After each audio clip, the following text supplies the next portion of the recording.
pulling me away. "You can't help. Let them do their job." I collapsed against her, sobbing. Through my tears, I watched firefighters spray water through broken windows, watched smoke pour out, smelled the acrid stench of burning wood, burning equipment, burning dreams. Kevin was talking to the battalion chief, a man named Rodriguez I'd met at department fundraisers. Kevin's face was grim as he listened, then he turned and walked back to us. "Mom," he said, his voice carefully controlled, "the fire started in the storage room, back corner. They're saying it looks suspicious." "Suspicious?" Thomas stepped forward. "Meaning arson?"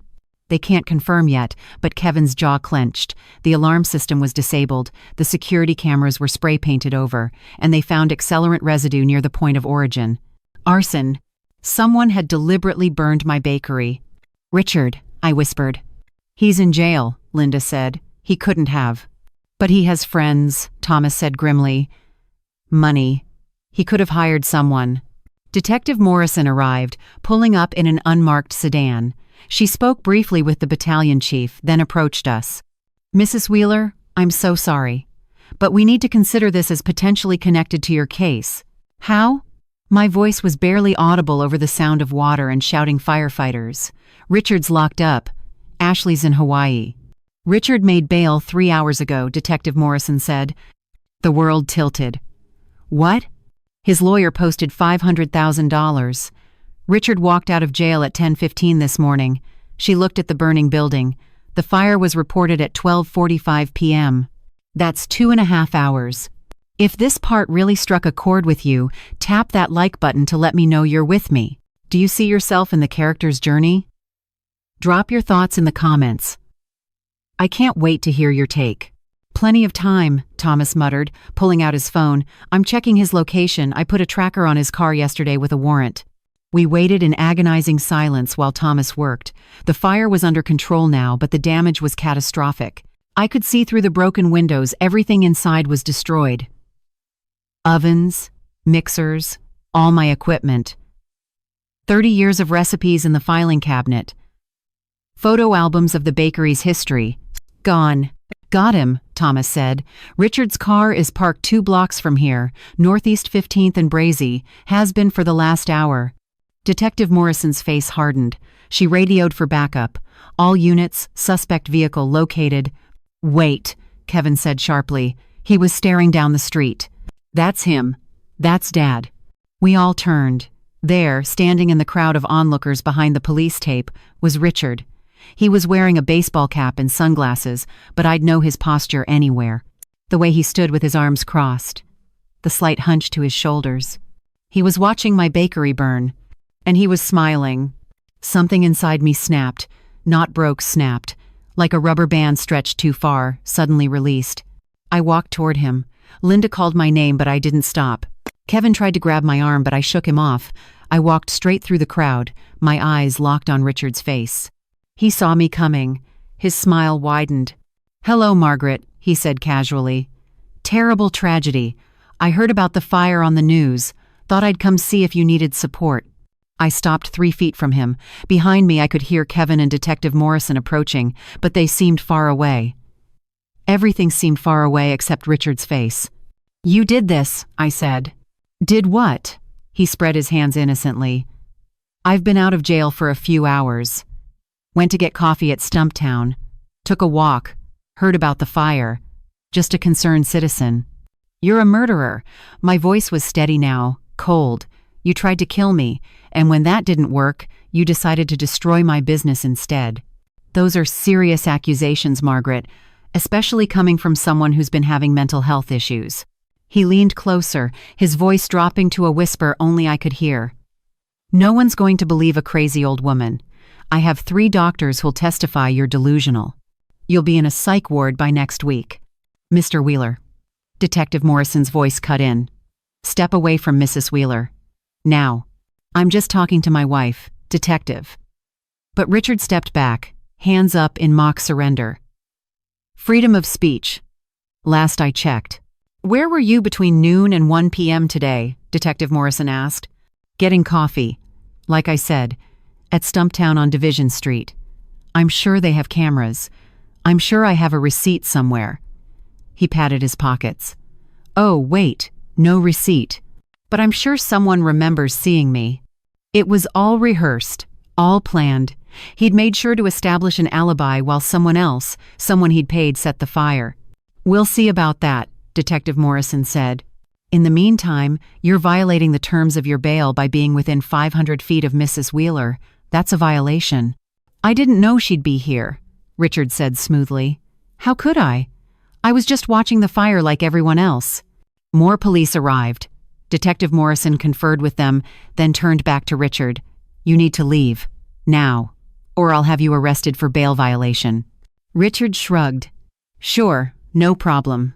He looked at me one more time, and his eyes were dead. Cold. Margaret, I hope you have good insurance. Would be a shame if all your locations burned down. You have 5, right? Or is it 4 now? It was a threat. A clear, undeniable threat to burn down my other bakeries. Did everyone hear that? Thomas said loudly, holding up his phone. Richard Wheeler just threatened to burn down Mrs. Wheeler's remaining business locations. I have it recorded. Richard's smile faltered slightly. But he recovered quickly. That wasn't a threat. That was concern. Margaret, I'm concerned about your safety and the safety of your employees. That's all. Get out of here, Kevin said, his voice shaking with barely controlled rage. Before I do something I'll regret. Richard looked at his son with something like pity. Kevin, when are you going to realize your mother's poisoned you against me? I'm your father. I love you. But she's turned you into her puppet. My father is dead, Kevin said flatly. The man I thought was my father never existed. You're just a stranger wearing his face. And I hope you rot in prison for the rest of your miserable life. For the first time, I saw genuine emotion cross Richard's face. Pain. But it was gone in an instant, replaced by cold fury. You'll regret choosing her side, Richard said quietly. Both of you. I'm going to take everything. The house, the bakery, what's left of it, every penny. And you know what? I'm going to win. Because I'm smarter than you. Always have been. He turned and walked away, disappearing into the crowd. Detective Morrison immediately radioed for units to follow him. Don't lose sight of that vehicle. And someone get me the security footage from every business within 3 blocks of Rose Hill Bakery. Now. I stood there, staring at my burning bakery, and felt something I hadn't felt in days. Not despair. Not fear. Rage. Pure, crystalline, focused rage. Thomas, I said quietly, I want to know everything about Richard's movements today. Every second. I want to know who he called, who he met, where he went. Everything. Already on it, Thomas said. And I want security at all my other locations. Armed security. 24/7. I don't care what it costs. I'll arrange it. Kevin put his hand on my shoulder. Mom, I know this is devastating, but we'll rebuild. No, I interrupted. I'm not rebuilding. Not yet. Then what? I turned to look at him, and something in my face made him step back. First, I'm going to destroy Richard Wheeler, I said, completely, utterly. I'm going to take everything he has, everything he is, and I'm going to grind it into dust. And then I looked back at the smoking ruins of my bakery, then I'll rebuild. From his ashes. Detective Morrison was watching me with something like respect. Mrs. Wheeler, I know you're angry, but you need to let us handle this legally. I am handling it legally, I said. But I'm also handling it completely. Richard thinks he's smart? He thinks he's won? He has no idea what he's unleashed. A firefighter approached. Ma'am, I'm Captain Stevens. Are you the owner? Yes. I'm very sorry. The structure's a total loss. But we saved the basement. If you had anything stored down there, it might have survived. The basement. Where I kept my mother's original recipe books. The ones she'd given me when I opened my first bakery.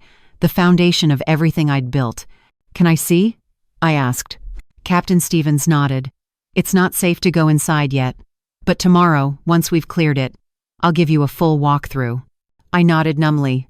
As the sun began to set, casting long shadows over the destruction, I stood there with Kevin on one side and Linda on the other. My flagship bakery was gone. My husband wanted me dead. My daughter-in-law had betrayed my son in the cruelest way possible. But I was still standing. And Richard Wheeler was about to learn that you don't destroy a woman who's spent 70 years surviving. You just make her dangerous. That night I couldn't go home. The house in the Pearl District felt contaminated, like Richard's hatred had seeped into the walls. Kevin took me to a hotel, the Heathman, downtown Portland, where the doormen wore top hats and the rooms had Egyptian cotton sheets that cost more per night than some people made in a week. "I can't afford this," I'd protested weakly as Kevin checked us in. "I'm paying," he'd said. His voice left no room for argument. "And tomorrow, we're getting you an apartment. Somewhere Dad doesn't know about. Somewhere safe." Linda stayed with me that night, sleeping in the second bed, while Kevin took the pull-out couch. None of us really slept. We just lay there in the darkness, listening to the sounds of the city, each of us processing our own private devastation. At 3 a.m., my phone rang. I grabbed it immediately, my heart racing. Unknown number. "Hello?" Heavy breathing.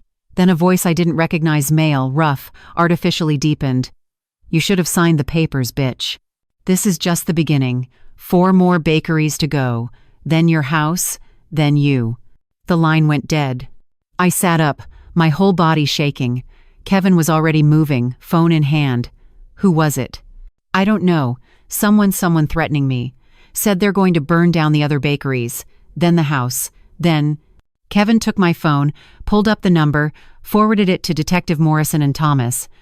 "We're getting you a new number tomorrow. An unlisted one." "They found me anyway," I whispered. "At the bakery." On the phone.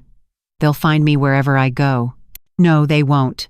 Linda's voice was fierce. She sat on the edge of my bed, taking my hands. "Margaret, listen to me. You're not alone. You have Kevin, you have me, you have Thomas, you have the entire Portland Police Department. Richard can hire all the thugs he wants. He's not getting to you." But I felt it, the walls closing in. The net tightening.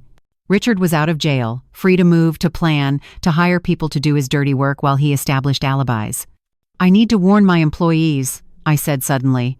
"The other locations, Maria, David, all of them. If Richard's targeting the bakeries, they could get hurt." Kevin was already dialing. "I'm calling each location now, telling them to close for the week. Paid leave for everyone. I can't afford." "Mom," Kevin's voice was gentle but firm, "your life is more important than money. We'll figure out the finances later."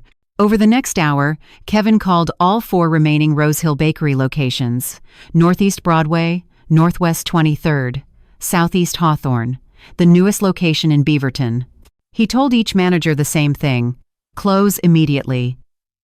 Don't come in. Full pay for the next week, possibly longer. "What about the Whole Foods contracts?" I asked weakly. "The Nike corporate account? If I can't fulfill orders?" "We'll deal with it," Linda said. "Right now, everyone's safety comes first."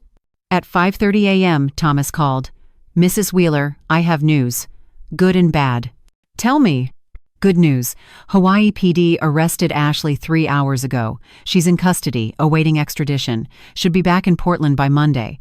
I felt nothing. No satisfaction, no relief, just emptiness. "And the bad news?" We tracked Richard's phone. He wasn't at Stumptown Coffee like he claimed. His phone pinged off cell towers that put him within 2 blocks of your bakery right when the fire started. So he was there. He was there. But he's claiming his phone was stolen from his car while he was inside the coffee shop. Says someone must have taken it, set the fire, then returned it. It's a thin excuse, but it's just plausible enough that his lawyers will argue it. "He planned this," I said. "Every detail." "Probably. But here's where we got lucky. A witness came forward. Homeless man who sleeps in the alley behind your bakery. He saw someone matching Richard's description enter through the back door at 12:30 p.m. The witness recorded video on his phone. It's grainy, but it's something. Hope flickered weakly in my chest. Will it hold up in court? We're working on enhancement. The tech team thinks they can clean it up enough to make a positive ID. Thomas paused. "Mrs. Wheeler, there's something else." The fire inspector found something in the debris. A phone. Burner phone, completely melted, but they're trying to recover data from the SIM card. If Richard used it to call whoever set the fire. Then we have him. Then we have him, Thomas confirmed. "I'll keep you updated." Friday morning. 1 week since Kevin's wedding. 1 week since my entire life imploded. I stood in front of the mirror in the hotel bathroom and barely recognized myself. I'd lost 12 pounds total now. My face was gaunt, hollow-cheeked, my eyes sunken with dark circles that looked like bruises. My hair, I'd always kept it colored. A soft brown was showing gray at the roots. I hadn't had the energy or desire to maintain it. I looked like a ghost, like I was already dead. "Stop it," I told my reflection. "Stop giving up." But my reflection just stared back, defeated and broken. A knock on the door. Kevin's voice. "Mom, breakfast is here. You need to eat." I'd been surviving on Ensure shakes for days, but Kevin had ordered a full spread from the hotel restaurant. Scrambled eggs, toast, bacon, fresh fruit, oatmeal. The smell made my stomach turn. "I can't," I said, sitting at the table but not touching anything. "You have to." Kevin pushed a plate toward me. "Just a few bites. Please, Mom. For me." I picked up a piece of toast and took a tiny bite. It tasted like sawdust, but I forced myself to chew and swallow. Then another bite. And another. By the time I'd finished half the toast and some fruit, I felt dizzy with accomplishment, like I'd climbed a mountain. "Good," Kevin said, relief flooding his face. "That's good, Mom." Linda arrived at 8 with a shopping bag. New clothes. You need things that actually fit. She'd bought soft leggings, loose sweaters, comfortable slip-on shoes. Things for a woman who'd lost weight too fast, whose body was betraying her. "There's something else," Linda said, pulling out papers. "I talked to the other bakery owners in the Alberta Arts District, the ones whose shops are near yours. They want to help." She showed me letters. Handwritten notes from people I'd known for years, considered friends and friendly competitors. "Dear Margaret, we heard about the fire. Please let us know how we can help. Your fight is our fight. Love, Chen family at Jade Bakery. Margaret, you've been a pillar of this community for 30 years. We're organizing a fundraiser. All proceeds go to rebuilding Rose Hill. We won't let Richard Wheeler destroy what you've built. Solidarity, Mike and Teresa at Salt and Straw. Heard what your husband did. That's some evil shit. We got your back. The Alberta arts community takes care of its own. DJ at Bamboo Sushi." Tears streamed down my face as I read them. 12 letters in total. Business owners I'd chatted with at district meetings, shared recipes with, recommended to customers. They believed me. They were on my side. "There's more," Linda said gently. "The fundraiser's tomorrow, Saturday afternoon. They're calling it Rise Like Rose Hill. Local businesses donating items for auction, live music, food trucks. All money goes to you for rebuilding and legal fees." "I can't accept charity," I whispered. "It's not charity," Kevin said firmly. "It's community. It's people who care about you fighting back against a bully. Let them help, Mom." At 10 a.m., Detective Morrison arrived at the hotel with news. "We got the SIM card data," she said, her eyes bright with triumph. "The burner phone Richard left at the scene? It made 3 calls in the 24 hours before the fire. 1 to a known arsonist named Marcus Webb, 2 to Ashley's number in Hawaii. So he coordinated it," Thomas said, "with both of them." "Marcus Webb is already talking," Detective Morrison continued. "He's a small-time criminal with 2 priors, facing serious prison time. Richard offered him $25,000 cash to torch your bakery. Webb wore gloves, thought he was smart, but he didn't count on Richard leaving his own phone at the scene like an idiot." "Why would Richard leave evidence?" I asked. "Because he panicked," Thomas said. "He probably planned to retrieve it after the fire was out, but with all the fire trucks and police, he couldn't get close, so he left it, thinking it would be destroyed in the fire. He didn't count on the metal case protecting the SIM card." Detective Morrison leaned forward. "Mrs. Wheeler, we have enough to charge Richard with arson, conspiracy to commit arson, and attempted murder because you and your employees could have been in that building. He's looking at 40 years minimum. 40 years. At 72, Richard would die in prison." I should have felt victorious.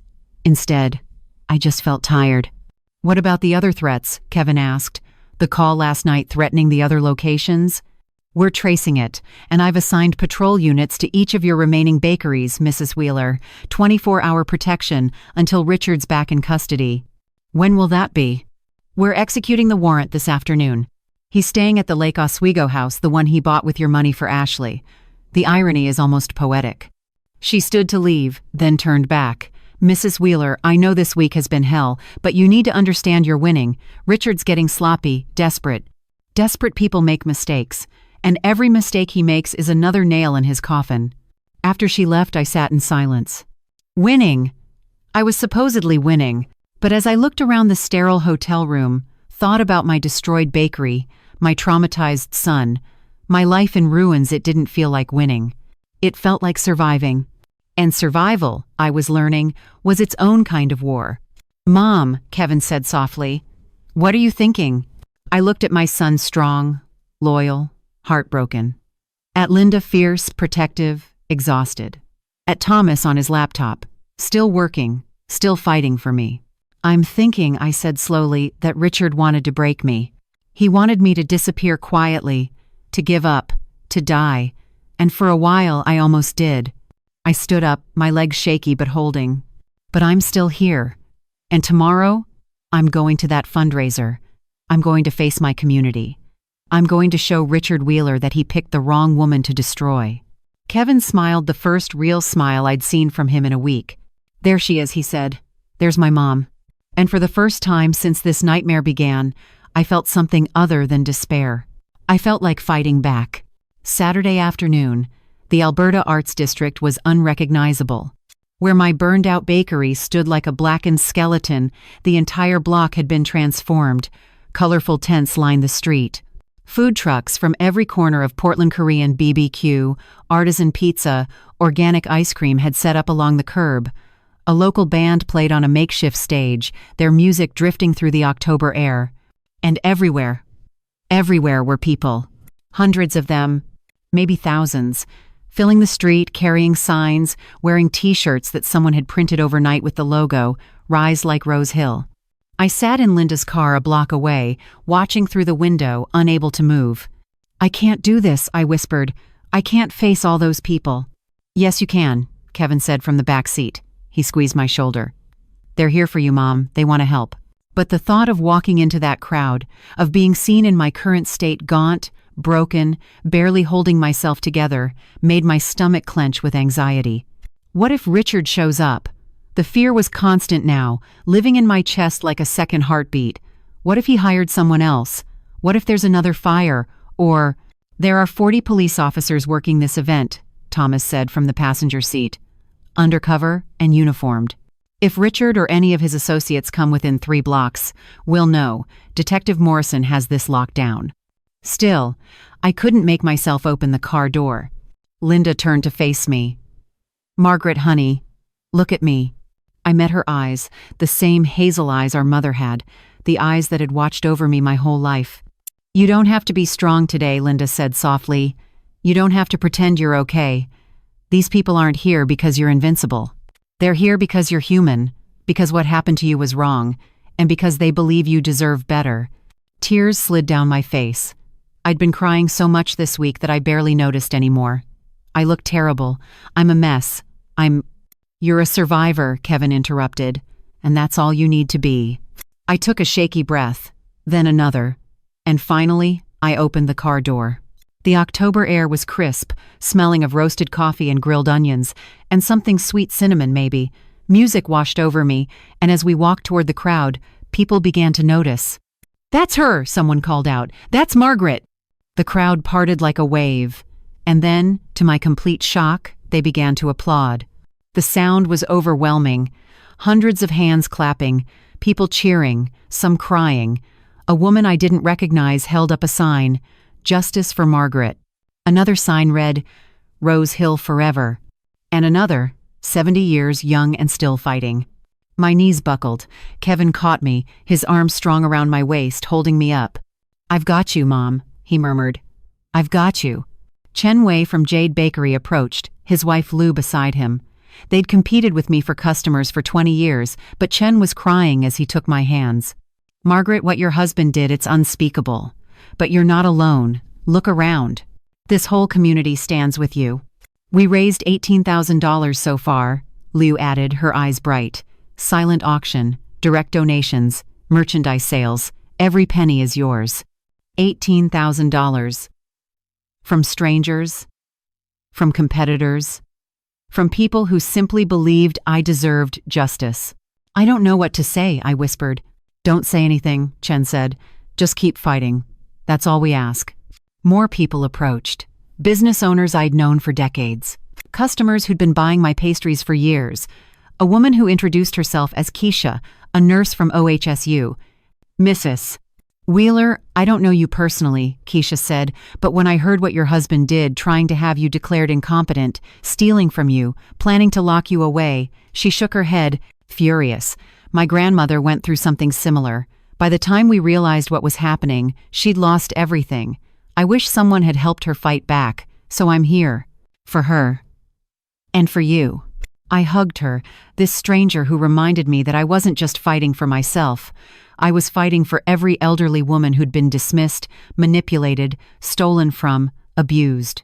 "Mrs. Wheeler, a young reporter from the Oregonian appeared with a camera crew. Can we ask you a few questions? Our readers want to hear your story." I looked at Thomas, panicked. He nodded encouragingly. "The reporter," she said. Her name was Jennifer Martinez, had kind eyes. "Mrs. Wheeler, can you tell us what happened?"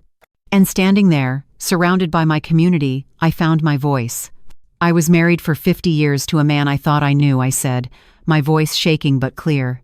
"I built a business from nothing. 5 bakery locations, 23 employees, $4 million in annual revenue, and my husband with my daughter-in-law planned to steal it all. They were going to have me declared mentally incompetent, lock me in a nursing home, and eventually," my voice broke, "eventually kill me." Gasps rippled through the crowd. Jennifer's eyes widened. "But I fought back," I continued. "Stronger now. I hired a private investigator. I gathered evidence, and when my husband burned down my flagship bakery to intimidate me, I refused to disappear. I'm 70 years old, and I've never backed down from a fight. I'm not starting now." The crowd erupted in cheers. Someone started chanting, "Margaret! Margaret! Margaret!" The sound was deafening, overwhelming, beautiful. Jennifer smiled. "What do you want people to know about elder abuse? That it's real, that it's everywhere, that it doesn't just happen to people who are weak or confused, it happens to strong, capable women like me, and that we need to believe victims. We need to support them. We need to fight for them." I looked directly into the camera. And to Richard Wheeler, "You tried to erase me, but I'm still here. And I'm going to make sure everyone knows exactly what you are." More cheers, more applause. As Jennifer thanked me and moved away, a man in his 50s approached. He wore an expensive suit, and something about his confident stride made me nervous. "Mrs. Wheeler, I'm Daniel Cooperman. I'm a lawyer specializing in elder law and financial abuse." He handed me a business card. "I've been following your case in the news. What your husband did, it's one of the most egregious examples of elder financial abuse I've seen. I'd like to offer my services pro bono. No charge. I want to help you destroy him." I stared at the card, then at him. "Why?" "Because my mother went through something similar. She lost everything before we caught on. She died 6 months later, I think, from a broken heart. I couldn't save her." His voice roughened with emotion. "But maybe I can save you." I took the card, my hands trembling. "Thank you." The afternoon continued. I moved through the crowd like a sleepwalker, accepting hugs from strangers, listening to stories of their own experiences with abusive family members, feeling the weight of their support and their pain.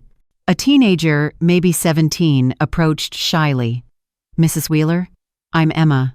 I worked at your Northeast Broadway location." "Emma, I'm so sorry about the closure." "Don't apologize," Emma interrupted. "You've been the best boss I've ever had. You put me through part of my tuition at Portland State. You gave me flexible hours when my mom got sick. You remembered my birthday. Her voice cracked. You treated me like I mattered. And when I heard what your husband did, I had to be here to tell you that you matter too." I pulled her into a hug, this girl young enough to be my granddaughter, and we both cried. The band started playing "Here Comes the Sun" by the Beatles, and somehow it felt perfect, hopeful. Like maybe there really was light at the end of this nightmare. Kevin appeared at my side with a bottle of water. "Mom, you need to hydrate, and maybe sit down for a bit?" He was right. I was exhausted, my legs shaking, my head spinning. We found chairs near the stage, and I sat gratefully. That's when I saw him. Across the street, barely visible in the shadow of a building, stood Richard. He was watching me, watching the crowd, watching his plans burn to ash just like he'd burned my bakery. Even from this distance, I could see the hatred on his face. Kevin followed my gaze and tensed. Is that? Yeah. Thomas was already moving, phone to his ear, alerting Detective Morrison. Within seconds, 3 plainclothes officers materialized near Richard. He saw them coming and turned to leave, but they were faster. I watched as they stopped him, spoke to him, checked his ID. I couldn't hear the conversation, but I saw Richard's face turn red, saw him gesturing angrily. One of the officers pointed away from the event. The message was clear: leave, now. Richard's eyes found mine across the distance, and in that moment, I saw something that terrified me more than his anger. I saw desperation. A desperate Richard was more dangerous than an angry one, because desperate people didn't calculate risks. They just acted. He's going to do something, I whispered to Thomas, as Richard finally walked away, escorted by the officers. Something worse than the fire. I can feel it. Then we'll be ready, Thomas said grimly. But as the sun began to set over the Alberta Arts District, painting the sky in shades of orange and purple, I couldn't shake the feeling that we were running out of time. Richard was cornered, and cornered animals were the most dangerous kind. Sunday morning, 3 a.m., I woke up screaming. Kevin was in my hotel room within seconds, Linda right behind him. They found me tangled in the sheets, drenched in sweat, gasping for air. Mom, you're okay, you're safe. It was just a nightmare. Kevin's hands were gentle on my shoulders, grounding me back to reality. But it hadn't felt like a nightmare. It had felt like a memory of something that hadn't happened yet. In the dream, I was in the Pearl District house, walking up the stairs. Richard was behind me, his hand on my back. And then a push, the sensation of falling. The stairs rushing up to meet me, the crack of my skull against hardwood. He was going to push me down the stairs, I whispered. That was his plan. That's how he was going to kill me. It was just a dream, Linda soothed, but her eyes met Kevin's over my head. They both knew it wasn't just a dream. It was my subconscious piecing together the evidence: Richard's interest in the staircase, his comments about handrails, the journal entry about one little push. I can't stay in Portland, I said suddenly. I need to leave. Go somewhere he can't find me. No, Kevin's voice was firm. Running is what he wants. He wants you scared and hiding. You stay, Mom. You fight. And we protect you. But what if... My phone rang. At 3 a.m, nothing good came from phone calls. Thomas's name on the screen. I answered, my heart hammering. Mrs. Wheeler, there's been an incident. Richard violated his bail conditions. He's back in custody, but Thomas paused. He tried to break into your Pearl District house tonight. 11:45 p.m., the alarm company called police. He was arrested on scene. What was he doing there? Linda asked. She leaned close to hear. We don't know yet. He's not talking. But Mrs. Wheeler, he had tools with him. A crowbar, bolt cutters, and another pause. And something that looked like a syringe filled with liquid. We're testing it now. My blood went cold. A syringe? Could be insulin. Could be something else. But given his documented plan to kill you, this looks like he was setting up another accident. Maybe planning to inject you with something that would cause a medical emergency. Make it look natural. I was going to be sick. I stumbled to the bathroom and dry-heaved into the toilet while Linda held my hair back. There was nothing left in my stomach to come up, but my body convulsed anyway. He's back in custody, Thomas repeated when I returned, pale and shaking. No bail this time. Judge ordered him held without bond pending trial. Mrs. Wheeler, he can't hurt you now. But I didn't feel safe. I felt hunted. Monday morning brought more news, all of it devastating. Ashley had been extradited overnight. She was now in Multnomah County Jail, held on $500,000 bail. Unlike Richard, no one was rushing to post her bond. She's singing like a canary, Detective Morrison told us in her office at 10 a.m., giving up everything in exchange for a plea deal. She pushed a transcript across the desk. I read Ashley's statement with numb horror. Richard approached me in March of 2023.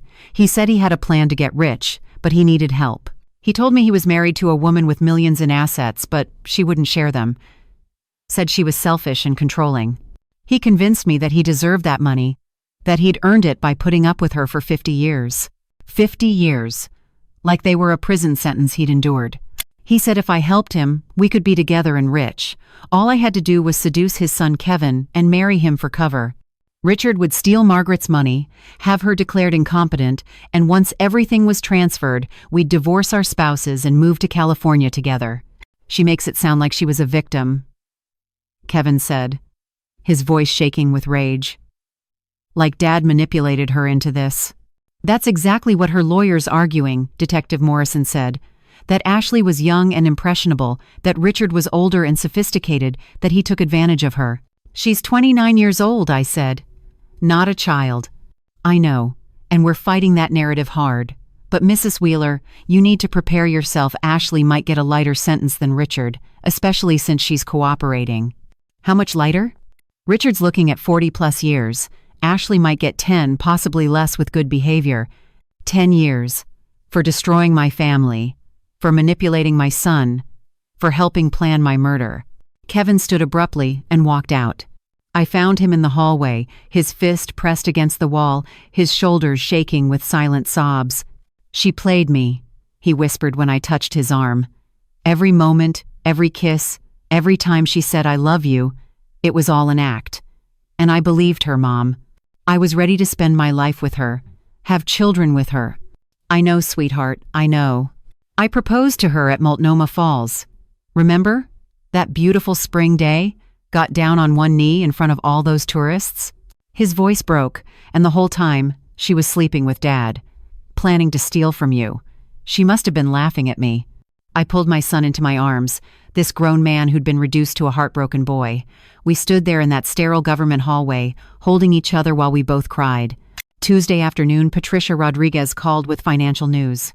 Margaret, we've frozen all of Richard's assets.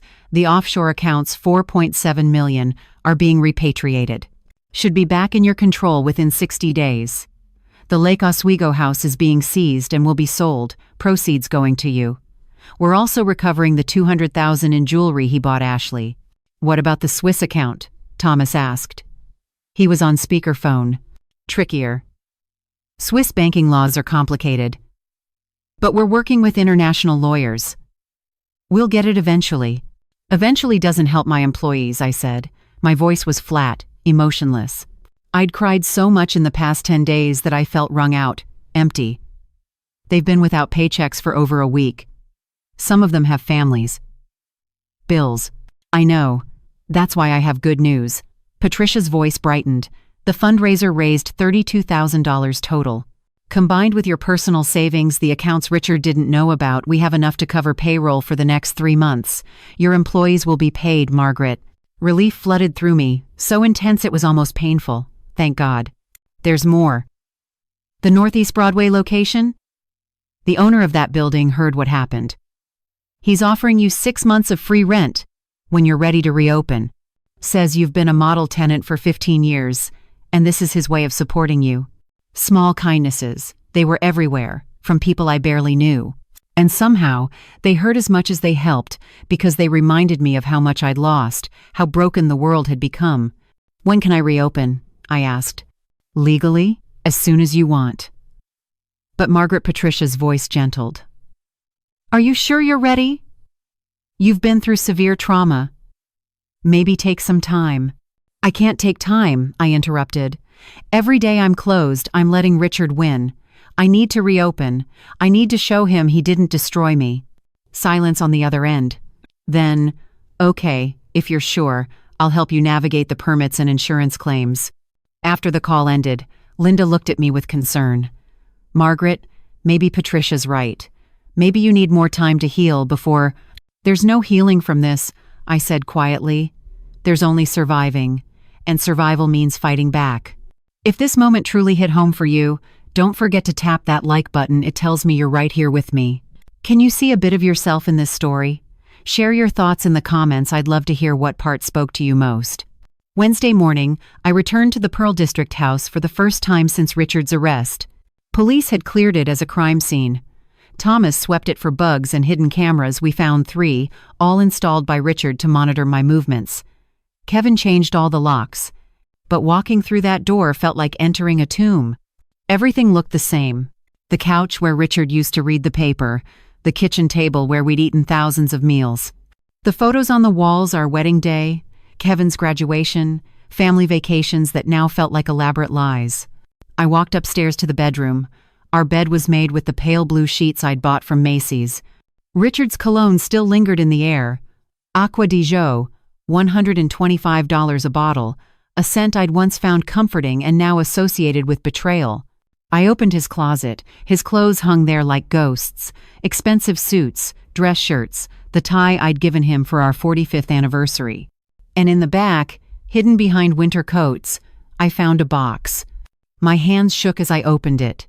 Inside were more defaced greeting cards, every birthday card, every anniversary card, every Mother's Day card I'd given him over 50 years. All crossed out. All desecrated with hateful messages. But at the bottom was something worse. A photograph.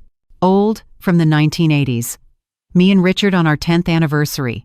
We were at a restaurant in downtown Portland, both of us young and smiling. I was wearing a red dress I'd loved. Richard had his arm around me, looking at the camera with what I'd thought was love. Someone Richard had drawn on the photo with red marker. Drawn devil horns on my head. Crossed out my face. Written across the bottom in angry capital letters. Counting the days until you're dead. The photo was dated 1988, 37 years ago. He'd hated me for at least 37 years. Our entire marriage from year 10 onward had been a lie. Every smile, every kind word, every moment I'd believed we were happy, he'd been wishing I was dead. The photo slipped from my fingers. I sank to the floor of the closet, surrounded by Richard's clothes, and something inside me finally, irrevocably broke. Kevin found me there an hour later, still sitting among the hanging suits, holding that defaced photograph, making a sound that wasn't quite crying, more like keening. The sound of grief so profound it had no name.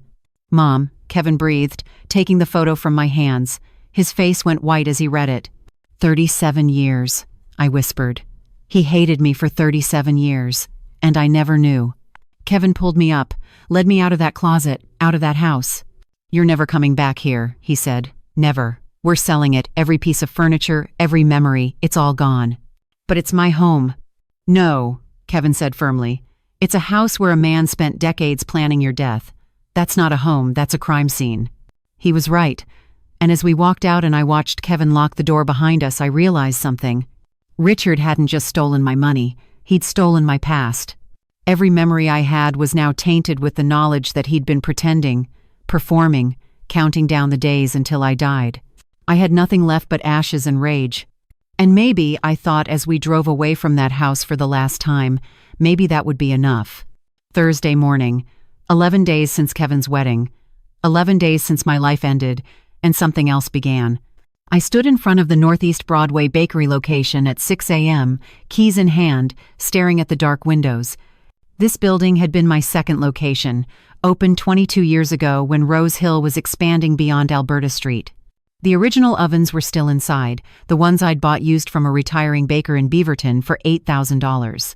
"You sure you want to do this?" Kevin asked beside me. He'd barely left my side since we'd found that photograph. He'd moved into the hotel with me, sleeping on the pull-out couch, making sure I ate at least one meal a day. "No," I said honestly, "but I'm doing it anyway." I unlocked the door. The smell hit me first, yeast and vanilla, and that indefinable scent of a working bakery, even one that had been closed for over a week. The morning light filtered through the windows, illuminating dust motes dancing in the air. Everything was exactly as my staff had left it. Mixing bowls stacked by the industrial sink. Recipe cards tacked to the wall above the prep station. A photo of the team at last year's Christmas party, everyone smiling, unaware of the storm coming. I walked to the back, to the office that had been mine for 2 decades. My desk was buried under paperwork, invoices, orders, employee schedules. A coffee mug I'd left there said "World's Best Mom" in fading letters. I sat in my chair and put my head in my hands. "I can't do this," I whispered. "Kevin, I can't. I thought I could, but I can't." Kevin keeled beside me. "What if you didn't have to do it alone?" "What do you mean?" "I mean," he took a breath, "I'm taking a leave of absence from the fire department. maybe permanent. And I want to help you run the bakeries." I stared at him. "Sweetheart, you love your job. You've wanted to be a firefighter since you were 6 years old." "I love you more," Kevin said simply. "And right now, you need help. The bakeries need help. So I'm here, if you'll have me." Tears spilled down my cheeks. "You're sure?" "I've never been more sure of anything." A knock on the front door made us both jump. Through the window, I saw Maria Gonzalez, my head baker, along with David Chen, my delivery driver, and 3 other employees. "They're not supposed to be here," I said, confused. "I told everyone to stay home." "They came anyway," Kevin said, smiling slightly. "I might have mentioned you were coming in today." He let them in. Maria, 48 years old with flour permanently under her fingernails, walked straight to me and pulled me into a fierce hug. "Mrs. Wheeler, you think we're going to let you do this alone? No way. We're family here." "But I can't pay you yet. The accounts are still frozen." "We don't care about money right now," David interrupted. The young man, 26, always cheerful, looked unusually serious. "We care about you and about this place. Rose Hill gave me my first real job. Helped me buy my first car. You came to my mom's funeral last year and brought enough food to feed 50 people. You paid for my daughter's quinceañera when I was short on cash," Maria added. "You never even mentioned it again, just quietly covered the caterer's bill." I'd forgotten about that. It had been 3 years ago, and Maria's daughter Sophia had been so excited about her 15th birthday party. "And when my wife had twins," David continued, "you gave me 6 weeks paid paternity leave. Do you know how rare that is? How much it meant?" Samantha, 19, stepped forward shyly. "You're paying for 40% of my Portland State tuition through that scholarship program you set up. My mom's a single parent. Without you, I couldn't afford college." I looked at these people, my employees, my extended family, and felt something shift inside me. Yes, Richard had destroyed my marriage. Burned down one location, stolen millions, tried to kill me. But he hadn't destroyed this community, this loyalty, this love that I'd built over 30 years through kindness and fair treatment and showing up every single day. "Okay," I said, my voice stronger. "Okay, we reopen tomorrow. Friday morning, 6 a.m. "Yes," Maria pumped her fist. "Let's get to work." The next 12 hours were a blur of activity. Maria and I reviewed recipes, checking inventory, making shopping lists. David called suppliers, arranging emergency deliveries. Kevin handled the business side insurance paperwork, permit renewals, updating the website and social media to announce the reopening. By 6 p.m., we were exhausted but triumphant. The ovens had been tested and cleaned. Ingredients ordered. Work schedules posted. "Tomorrow we make bread," Maria said, her eyes shining. "Just like always." After everyone left, Kevin and I sat in the empty bakery, eating Thai takeout from the place next door. "I called the other locations," Kevin said between bites of pad thai. "Broadway is opening tomorrow. 23rd and Hawthorne are opening next week once we get more staff trained. Beaverton will take longer, they need equipment repairs." "And Alberta?" I asked quietly. "The burned-out flagship location. The insurance adjuster came by today. They're calling it a total loss. We'll get the payout around $400,000, not enough to rebuild exactly, but enough to start." $400,000. It had cost me $200,000 to build that location in 1997, but construction costs had tripled since then. "I want to rebuild it bigger," I said suddenly. "Better. I want it to be a memorial to everyone who's ever been hurt by someone they loved. A community space, part bakery, part gathering place."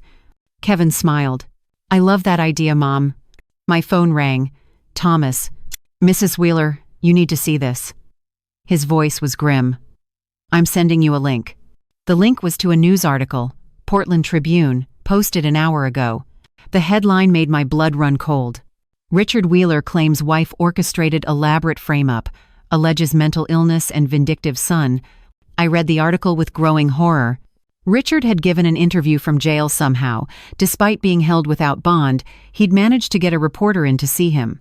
In the interview, he claimed I was mentally ill and had fabricated the entire abuse story, that I'd stolen money from the bakery and blamed him, that Kevin and I had colluded to frame him because we were greedy and wanted to cut him out of his fair share of the marital assets. He called Ashley a victim of my manipulation. Said I'd threatened her into cooperating with police. And most damaging, he claimed the fire was insurance fraud, that I'd arranged myself to gain sympathy and financial payout. That lying son of a bitch, Kevin breathed, reading over my shoulder. The article quoted Richard extensively. My wife Margaret suffers from paranoid delusions. She's been deteriorating mentally for years, but I stayed with her out of loyalty and love. Now she's turned our own son against me with her lies. I'm the victim here, not her. He's trying to win in the court of public opinion, Thomas said when I called him back. His lawyer knows the criminal case is strong against him, so they're going for a PR strategy. Make you look unstable, make him look sympathetic. Will it work? My voice was barely a whisper. Not with the evidence we have. But Margaret, you need to be prepared. This is going to get ugly. He's going to attack your credibility every way he can. That night, lying in the hotel bed, I couldn't sleep. I kept thinking about Richard's words, paranoid delusions. The exact phrase he'd been using for months to gaslight me, to set up the incompetency claim. And now he was using it publicly, trying to convince the entire city of Portland that I was crazy. At 2 a.m., I got up and opened my laptop. I started writing. I wrote my story, all of it. Finding the note on Kevin's wedding night. Room 412. The storage unit. The offshore accounts. The journal where Richard documented his hatred. The murder plan. The fire. The defaced photographs. I wrote for 3 hours straight, my fingers flying over the keyboard. When I finished, I had a 10-page document that read like a horror story, except it was my life. I titled it, The Truth About Richard Wheeler. At 5 a.m., I emailed it to Jennifer Martinez, the Oregonian reporter who'd interviewed me at the fundraiser. Then I posted it on the Rose Hill Bakery Facebook page, which had 43,000 followers, built up over years of posting recipes and photos. Then I went to Twitter. I'd barely used it before, but desperate times, and posted it there too, with the hashtag number Justice for Margaret. Then Instagram. Then TikTok, with Kevin's help. By 6 a.m., when we needed to leave for the bakery opening, my story had been shared 300 times. By 8 a.m., it had been shared 3,000 times. By noon, it had gone viral. The Oregonian published Jennifer's full interview with me. The Portland Tribune, the same paper that had printed Richard's lies, ran a follow-up piece with statements from Detective Morrison confirming the criminal charges and evidence. The local TV stations picked it up. Then CNN, then the New York Times. By Friday evening, my story was national news.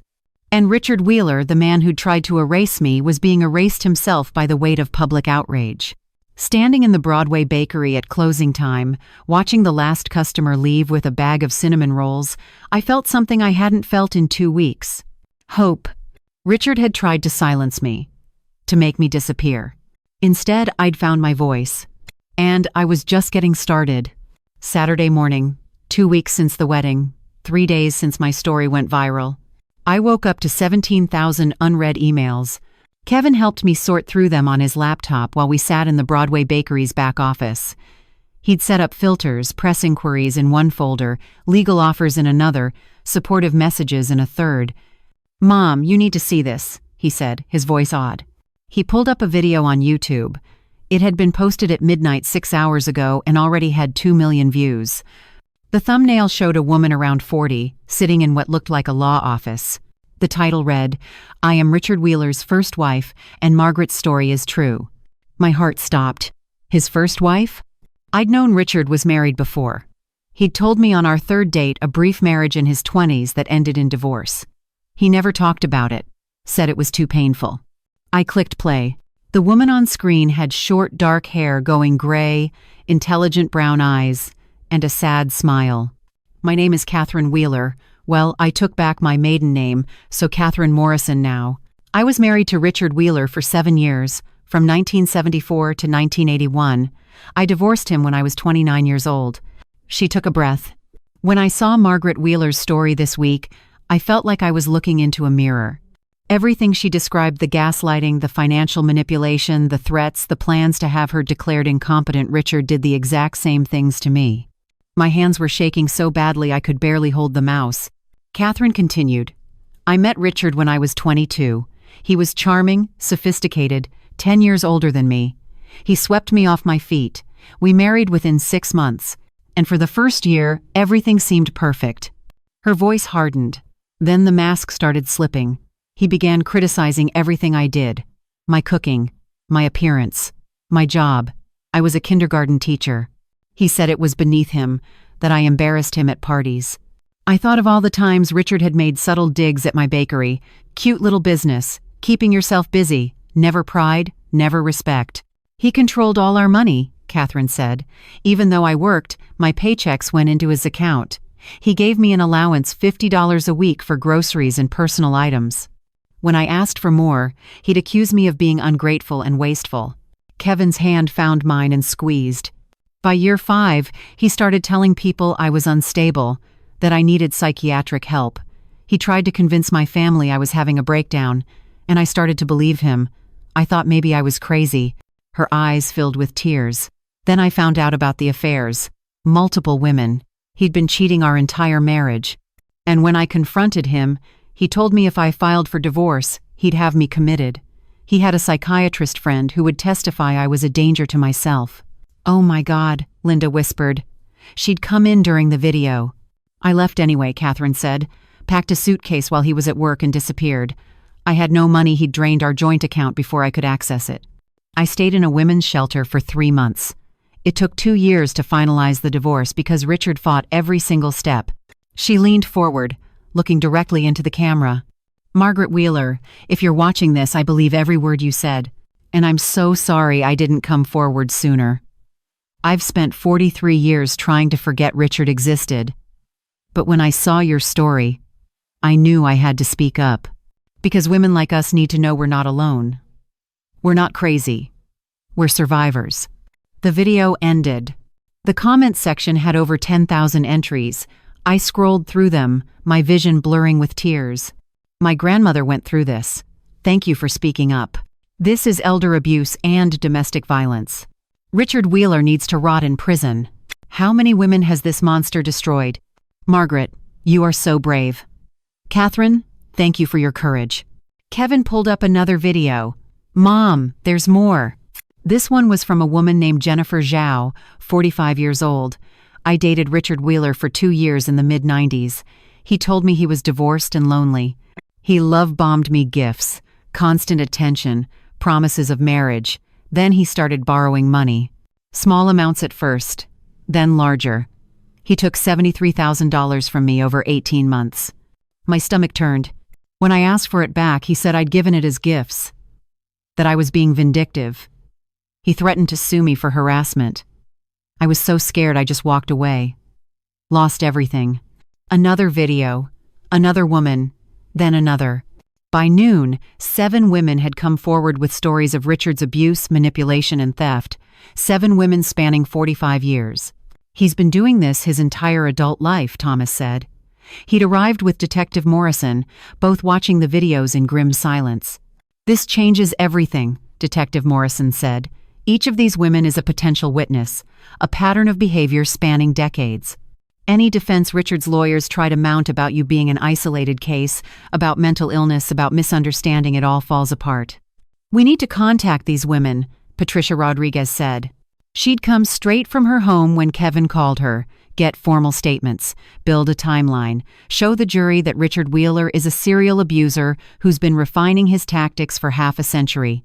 I sat there, numb with the weight of it. 7 women. How many others hadn't come forward? How many had he successfully silenced or destroyed? "Catherine Morrison," I said suddenly. "I want to talk to her. Can you find her?" Thomas nodded. "I'm already on it." That afternoon my phone rang. An unknown California number. "Mrs. Wheeler? This is Catherine Morrison. I hope it's okay that I'm calling. The reporter Jennifer Martinez gave me your number." "Catherine."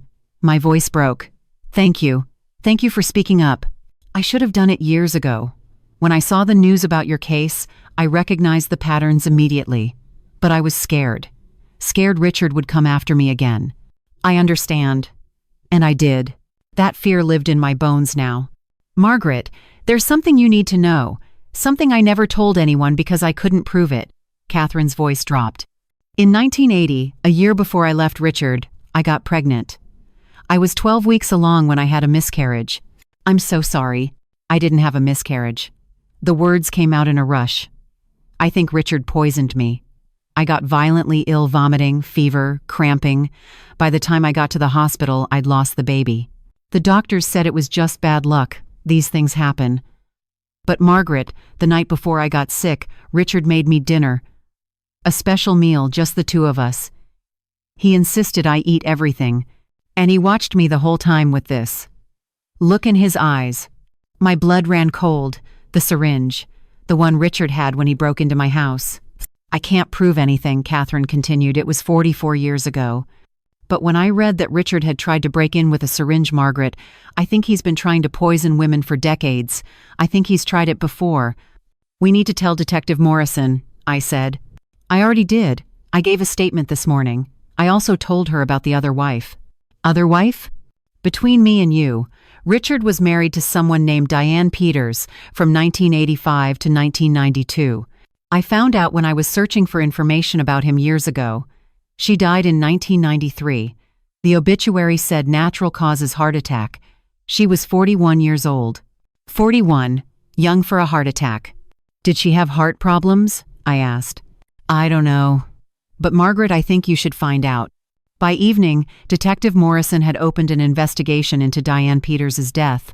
They were petitioning to exhume her body for toxicology testing. If we find poison, Detective Morrison said, Richard's not just looking at attempted murder, he's looking at actual murder, and possibly serial murder if there are other victims we don't know about. I sat in the hotel room, surrounded by Kevin and Linda and Thomas, and tried to process this new reality. My husband wasn't just an abuser. He wasn't just a thief. He might be a serial killer who'd been operating for 50 years. How did I not see it? I whispered. How did I live with a monster for 50 years and not know? Because he's good at hiding, Linda said fiercely. Because he's had decades of practice. This isn't your fault, Margaret. None of this is your fault. My phone buzzed. A text from a number I didn't recognize. I opened it. A single sentence that made my heart stop. You're going to pay for this, you stupid bitch. You and Kevin both. I'm going to make sure you die screaming. A photo followed. It was my hotel. The Heathman, taken from across the street. Recent the trees were still showing fall colors. Someone was watching me. Kevin called hotel security immediately. Thomas called Detective Morrison. Within 20 minutes, the hotel was swarming with police. The text came from a burner phone, Detective Morrison said. Bought yesterday at a convenience store in Gresham. Paid cash. No cameras. Richard's still in jail, Thomas said. But he has friends, associates, people who owe him favors. We're moving you, Detective Morrison decided. New hotel. Different name. Only Kevin, Linda, Thomas, and I will know where you are. As police escorted us out the back entrance of the Heathman, I realized something that made my blood run cold. Richard couldn't hurt me directly anymore, but he could hire someone else to do it. And somewhere out there, someone was watching, waiting, counting down until they could finish what Richard had started. The new hotel was a boutique place in Northwest Portland, the Sentinel Hotel, registered under Linda's name. 7th floor, corner room with views of the city lights that made me feel exposed and vulnerable, like I was in a fishbowl being watched by predators. If this moment truly hit home for you, don't forget to tap that like button. It tells me you're right here with me. Can you see a bit of yourself in this story? Share your thoughts in the comments. I'd love to hear what part spoke to you most. Kevin pushed a dresser in front of the door. Extra security, he said, though we both knew a piece of furniture wouldn't stop someone determined to kill me. I sat on the edge of the bed. That threatening text burned into my mind. You're going to die screaming. We should leave Portland, Linda said for the 3rd time. Get you somewhere Richard's people can't find you. Montana, Alaska. Somewhere remote. Running doesn't solve anything, Thomas said. He was setting up his laptop on the desk, multiple screens showing security camera feeds. Richard wants Margaret scared and hiding. That's how he wins.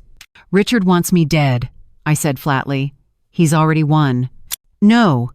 Kevin's voice was sharp. Mom, look at me. I met my son's eyes, red-rimmed from stress and lack of sleep, but burning with determination. You've exposed him, Kevin said. 7 women have come forward because of your courage. The police are investigating him for murder. Actual murder. His reputation is destroyed. The man who spent 50 years building this image of respectability is now Portland's most hated person. That's not losing, Mom, that's winning. Winning would be feeling safe, I whispered. Winning would be sleeping through the night without nightmares. Winning would be... My phone rang. Detective Morrison. I answered on speaker. Please tell me you found who sent that text. Not yet. But Margaret, we found something else. We exhumed Diane Peters's body this afternoon. The medical examiner is running tests, but there's preliminary evidence of arsenic poisoning. The room went silent. Arsenic, I repeated numbly. High levels in her bone tissue, consistent with poisoning over an extended period, months, possibly years. Diane didn't die of a heart attack. She was murdered. Slowly. I thought of the syringe Richard had when he broke into my house. Thought of Catherine Morrison's miscarriage. Thought of 50 years of marriage to a man who might have been poisoning me too. Detective, I need to get tested, I said suddenly. For arsenic. For anything. I was going to suggest that. I'm arranging for a doctor to come to your location tomorrow morning. We'll run a full toxicology panel. After she hung up, I stood and walked to the bathroom. I stared at my reflection, gaunt, hollow-eyed, a shadow of who I'd been 2 weeks ago. I'd lost 15 pounds. Had constant nausea. Couldn't sleep. Couldn't eat. I'd attributed it all to stress. But what if Richard had been poisoning me? What if my physical breakdown wasn't just emotional trauma, but actual poison destroying me from the inside? Mom? Kevin appeared in the doorway. What are you thinking? I'm thinking, I said slowly, that Richard's been planning my death for a very long time, and I'm wondering how close he came to succeeding.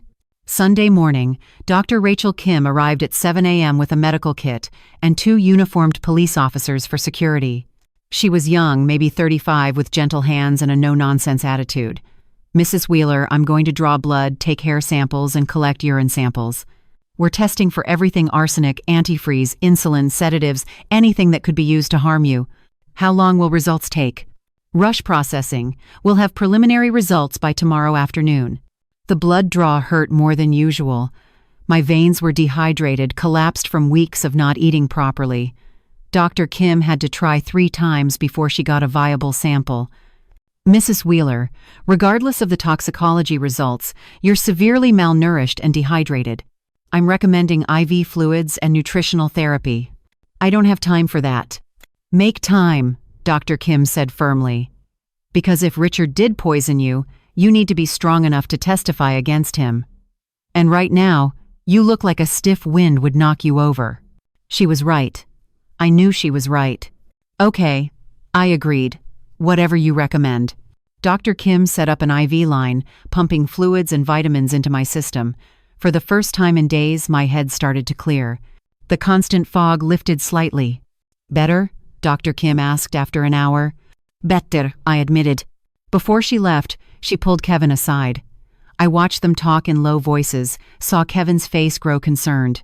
When he came back, he looked like he wanted to wrap me in bubble wrap and hide me from the world. What did she say? I asked. That you're in crisis, that your body's shutting down from stress and malnutrition, that if you don't start taking care of yourself, you're going to end up hospitalized. His voice cracked. Mom, I can't lose you. Please fight for yourself the way you're fighting against Dad. I pulled him into a hug, this man who'd lost so much: his father, his wife, his sense of safety, and was still standing strong for me. I'll try, I whispered. I promise I'll try. At noon, Thomas's laptop pinged with an alert. He'd set up monitoring on Richard's jail phone calls legally obtained through court order. You need to hear this, Thomas said, pulling up the audio file. Richard's voice filled the room. He was talking to someone. The voice was distorted, probably someone using technology to hide their identity. Did you deliver the message? Richard asked. I sent it, the distorted voice replied. She's scared. Moving hotels. Getting police protection. Good. Keep the pressure on. I want her terrified. I want her to crack publicly. Have a breakdown. Something we can use in court to prove she's unstable. What about the son? Kevin? Richard's voice turned cold. He's a traitor. If Margaret has an accident and Kevin happens to be collateral damage, I wouldn't lose sleep over it. My hands clenched into fists. He was talking about killing Kevin, his own son. How much are we talking? The distorted voice asked. 50,000 if Margaret has a fatal accident. 25,000 if she's just hospitalized or traumatized enough to be discredited. Another 50,000 if you can make it look like suicide, she's depressed over the divorce, can't handle the pressure, takes pills. That would solve all my problems. $100,000. Richard was offering $100,000 for my death. The recording continued, Richard giving details about my routines, my vulnerabilities, my locations. He'd been gathering intelligence even from jail, probably through visitors or corrupt guards. This is a direct conspiracy to commit murder, Detective Morrison said when Thomas sent her the file, with specific monetary amounts discussed. Margaret. This is the final nail in Richard's coffin. No jury will acquit him after hearing this. But I wasn't thinking about juries. I was thinking about the person on that call, the distorted voice. The hired killer who was out there right now, watching, waiting for the right moment to claim that $100,000 bounty. We need to bait them out, I said suddenly. Everyone turned to look at me. We make it look like I'm vulnerable, I continued, my mind working through the plan. I go back to the Broadway bakery tomorrow, public location, plenty of witnesses. But I make it seem like I'm alone. Unprotected. Absolutely not, Kevin said immediately. Mom, that's insane. You'd be putting yourself directly in danger. I'm already in danger. My voice rose. Someone is hunting me. They're not going to stop just because I'm hiding in a hotel room. At least this way, we control the situation. We set the trap. She's right, Thomas said slowly. If we stage it correctly, undercover officers, surveillance, controlled environment, we could catch Richard's hired gun. Or Margaret could get killed, Linda said, her voice shaking. This is my sister. I'm not letting her play bait. It's not your decision, I said gently. Linda, I love you, but I can't live like this. Constantly afraid, looking over my shoulder, wondering when the attack will come. I need to take control back. Detective Morrison looked at me with something like respect. If we do this, we do it with a full tactical team. Sharpshooters on rooftops. Plainclothes officers inside and outside the bakery. Body armor under your clothes. The works. When? I asked. Tomorrow, Monday morning. We'll announce on social media that you're reopening the Broadway location personally. Make it public. Draw them out. Kevin grabbed my hands. Mom, please. There has to be another way. There isn't, I said. Sweetheart, Richard has taken everything from us. Our family, our safety, our peace. The only thing I have left is the choice to stop running and start fighting back. Really fighting back. That night I couldn't sleep. Again. But this time it wasn't from fear. It was from anticipation. Tomorrow I would stop being Richard Wheeler's victim. Tomorrow I would become the predator. And Richard, locked in his jail cell, thinking he was still in control, had no idea what was coming. Monday morning, October 27th. Exactly 2 weeks since Kevin's wedding destroyed my life. I woke at 4 a.m. to the sound of my own heart hammering. Today, I would walk into a trap of my own making and hope the police caught the hunter before the hunter caught me. Detective Morrison arrived at 5 with a Kevlar vest. It's lightweight but effective. Will stop most handgun rounds. You wear it under your sweater. I lifted my arms while she strapped it on. The weight felt both comforting and terrifying, a reminder that someone might actually shoot me today. We have 23 officers deployed, Detective Morrison continued, showing me a map on her tablet. Sharpshooters here, and here, rooftops with clear sightlines to the bakery. Plainclothes officers inside posing as customers. Unmarked vehicles on every corner. If Richard's hired gun shows up, we'll have them surrounded before they can get within 50 feet of you. What if they're already inside, I asked. What if they got there before your team? We swept the bakery at 3 a.m. It's clean, and we've had eyes on it ever since. Kevin appeared in the doorway, his face haggard. He hadn't slept at all. I'd heard him pacing the hotel room all night. Mom, it's not too late to call this off. Yes, it is. I squeezed his hand. Kevin, I need you to trust me. I need you to believe I can survive this. I do believe it. That's not the problem. His voice broke. The problem is I can't lose you. You're all I have left. Then stay close, I said. Be at the bakery. Pretend everything's normal. Help me sell this. Detective Morrison shook her head. Mrs. Wheeler, Kevin can't be there. If something goes wrong, If something goes wrong, I want my son with me, I interrupted, not hiding somewhere safe while I face this alone. We've been through everything else together. We finish this together. Kevin's eyes filled with tears. Okay, Mom. Okay. Together. At 6 a.m., I posted on the Rose Hill Bakery Facebook page. Personal message from Margaret Wheeler. Tomorrow, today, I will be at the Northeast Broadway location from 7 a.m. to noon, serving customers personally. Richard Wheeler tried to destroy my business, my reputation, and my life. He failed. Rose Hill Bakery is open and I am not afraid. Come see me. Let's rebuild together. Margaret. Within 5 minutes, it had 50 shares. Within 20 minutes, 500. The bait was cast. Linda drove Kevin and me to the bakery at 6:30. The sun was just rising, painting the Portland sky in shades of pink and gold. Beautiful, indifferent to whether I lived or died. The bakery looked normal. Too normal. I knew there were officers everywhere, but I couldn't spot them. That was the point, I supposed. Maria was already inside, pulling fresh cinnamon rolls from the oven. The smell hit me, yeast and cinnamon and butter, and for a moment I forgot about hired killers and poison and death threats. For a moment, I was just a baker coming to work. Mrs. Wheeler! Maria hugged me carefully, mindful of the vest under my sweater. She knew about the plan. Everyone on my staff did. Everything's ready. We have enough inventory for about 200 customers. You think we'll get that many? I think we'll get more. She was right. By 7 a.m., when we officially opened, there was a line stretching down the block. People who'd seen my social media post. People who wanted to support me. People who were curious about the woman all over the news. And maybe, hidden among them, someone who wanted to kill me. I took my position at the cash register, my hands surprisingly steady as I rang up the first customer, an elderly woman named Ruth, who'd been buying my cinnamon rolls for 15 years. Margaret, honey, you're so brave, Ruth said, pressing a $20 bill into my hand for a $5 purchase. Keep the change, and keep fighting. Customer after customer, the same sentiment. Support, solidarity, love. But I was watching faces, watching hands, looking for the person who didn't belong, the one whose eyes held malice instead of sympathy. At 8:30, a man in his 40s entered. Baseball cap pulled low, sunglasses despite being indoors, hands in his jacket pockets. My heart rate spiked. Was this him? He approached the counter. I forced a smile. What can I get you? Coffee, black, and his hand moved in his pocket. Every muscle in my body tensed. This was it. This was. He pulled out a wallet. And one of those maple bars. Just a customer. Just a normal customer who liked his coffee black.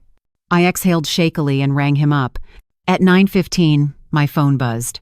A text from an unknown number. Nice vest. Too bad it won't stop a knife. See you soon, Margaret. They were here, watching me. And they knew about the Kevlar. I showed the text to Detective Morrison, who was posing as a customer in the corner with a laptop.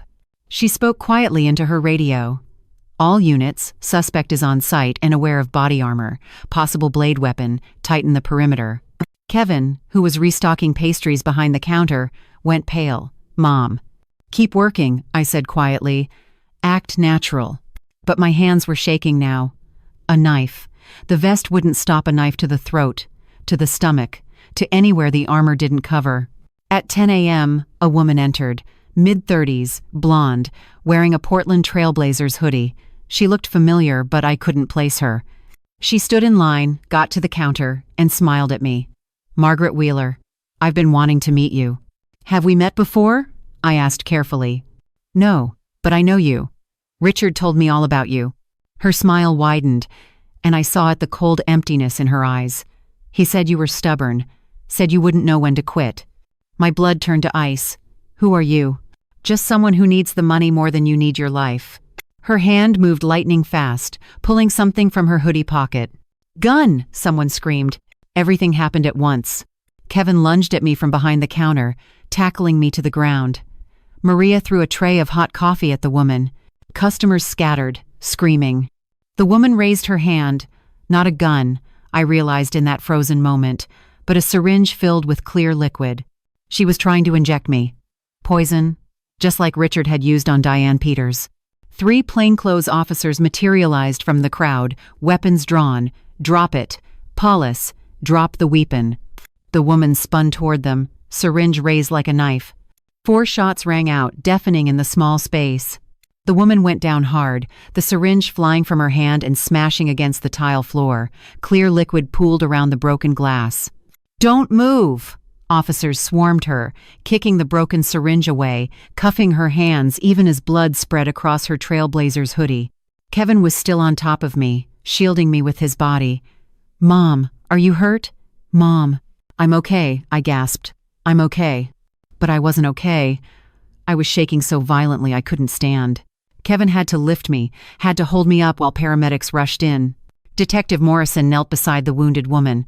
"What's in the syringe?" The woman, bleeding but alive, smiled through bloody teeth. "Ask Richard. It's his special recipe, the same thing he used on his second wife." "Who hired you?" Detective Morrison demanded. "Richard Wheeler. $50,000 to make it look natural. Heart attack, just like Diane." She coughed, blood flecking her lips. "Worth a shot."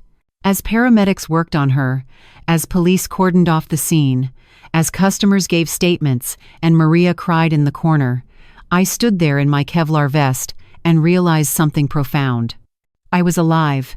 Richard had sent someone to kill me, and I was still alive. "We got her," Detective Morrison said, approaching me, "and more importantly, we got her confession on tape. Richard's done, completely done." Kevin wrapped his arms around me. "It's over, Mom, it's finally over." But looking at the blood on my bakery floor, at the broken syringe that would have ended my life, I knew it wasn't over. Not until Richard Wheeler paid for every crime, every victim, every life he'd destroyed. And I was going to make sure he did. The Broadway bakery closed for 3 days after the shooting. Crime scene investigators documented everything: the blood on the tile floor, the shattered syringe, the bullet holes in the wall behind where the woman had stood. Her name was Rachel Webb, 34 years old. Sister of Marcus Webb, the arsonist Richard had hired to burn down my flagship location. Richard had promised her $50,000 to kill me, just like he'd promised her brother $25,000 to commit arson. A family business of destruction, all orchestrated by my husband. I spent those 3 days in a fog of shock and medication. Dr. Kim insisted I stay under medical observation at a private clinic, not a hospital, where reporters could find me, but a small facility in Lake Oswego with round-the-clock security. They pumped me full of IV fluids, vitamins, anti-anxiety medication, made me eat small meals every 2 hours, monitored my vitals constantly. And on Wednesday afternoon, 3 days after the attack, Dr. Kim came to my room with test results. Kevin and Linda were with me. Thomas stood by the door. We all knew what was coming. "Margaret," Dr. Kim said gently, sitting in the chair beside my bed. "The toxicology results came back. You have elevated levels of arsenic in your system. Not enough to kill you quickly, but consistent with low-dose poisoning over an extended period, probably 6 to 8 months." The room seemed to tilt. 6 to 8 months. Since March. Since Richard had started his affair with Ashley. "How bad is it?" Kevin asked, his voice tight. Elevated, but not critical. If it had continued for another few months, Dr. Kim paused. "Margaret, you would have died. Probably within 6 months. It would have looked like organ failure. Natural causes for a 70-year-old woman under extreme stress. But I didn't die," I whispered. "No, you didn't. Because you fought back. Because you discovered his plan before he could finish it." Dr. Kim squeezed my hand. "You saved your own life, Margaret. Do you understand that?" I started crying. Not the quiet tears I'd been crying for 2 weeks, but deep, wrenching sobs that shook my entire body. Kevin and Linda wrapped their arms around me while I fell apart. Richard had been poisoning me, slowly killing me, making me think my body was betraying me when really he was murdering me day by day, meal by meal. "Where was the arsenic coming from?" Thomas asked. "We're not sure yet, but Detective Morrison is searching your house. My guess? Something you consumed regularly. Coffee creamer, vitamins, something Richard had access to." that he could contaminate without you noticing. Later that day, Detective Morrison called with the answer. "We found it," she said. "Your calcium supplements. The bottle in your bathroom. The pills are laced with arsenic. Richard must have been replacing them with contaminated ones every few weeks. My calcium supplements, the ones I took every morning with breakfast. The ones Richard had been so thoughtful about, always making sure I didn't run out, always picking up refills from the pharmacy for me because he was going anyway. Every morning I'd thanked him for being considerate. Every morning he'd been poisoning me. The same method he used on Diane Peters," Detective Morrison continued. "We confirmed it with the exhumation results. Diane was taking thyroid medication. Richard contaminated it with arsenic over 18 months. She thought she was treating a medical condition. Instead, she was ingesting slow-acting poison." "How many?" I asked. "How many women did he kill?" "We're investigating. But Margaret, between the attempted murder of you, the actual murder of Diane Peters, the conspiracy charges, the arson, the financial fraud, Richard's looking at life without parole. Multiple life sentences, actually. He'll die in prison." I should have felt victorious. Instead, I just felt tired. Friday afternoon, I was released from the clinic. Not back to a hotel, but to a small furnished apartment Kevin had rented in Southeast Portland. 2 bedrooms, security system, 24-hour doorman. "This is home now," Kevin said, helping me inside, "until we figure out something more permanent." The apartment was modest, nothing like the Pearl District house, but it was mine, safe, untainted by Richard's presence. Linda had stocked the kitchen. Thomas had installed extra security cameras. There were flowers on the coffee table from my employees at the bakery with a card, "We love you, Mrs. Wheeler. Take all the time you need. Your Rose Hill family." That night, I slept for 12 hours straight, the first real sleep I'd had in 2 weeks. Saturday morning, Patricia Rodriguez called with news about the legal proceedings. "Richard's lawyers contacted me," she said. "They want to negotiate a plea deal."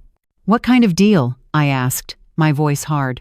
"Richard pleads guilty to all charges: attempted murder, conspiracy to commit murder, murder of Diane Peters, arson, financial fraud, elder abuse, everything.